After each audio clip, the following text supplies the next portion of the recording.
want to speak to you today about two recent crime trends affecting our community. The first one is bank follow-out type diversion thefts. They'll set up a surveillance outside the bank and wait for patrons to either use the ATM or walk inside the bank. At that time, they're sending a person to the rear passenger side of the car to use a tire deflation device to deflate that rear tire. They will then follow that patron out of the parking lot. Once they're pulled over to the side of the road, they will offer their assistance to help reinflate that tire. While the patron is distracted, a secondary team will move in and start to begin to search the car for the currency that they either just took out from the ATM or from inside the bank. Another common thread is that they'll actually approach you in the parking lot, knock on the window, and offer you assistance there. You need to be aware of taking out large sums of money and leaving it unattended in your vehicle. These crimes are not specific to one bank or one branch.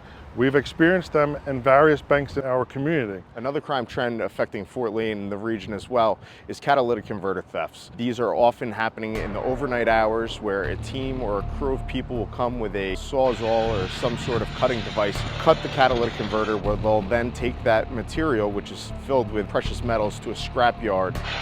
Many of these thefts are happening at night while we're asleep. During this time of the year, many residents, we like to sleep with the windows open. Maybe you hear something. Under the direction of Chief Matthew Hinsey, we have dedicated increased patrols to all these affected areas. We have assigned detectives to these affected areas, and through these types of enforcement and proactive investigations, we've made arrests protecting you, Fort Lee.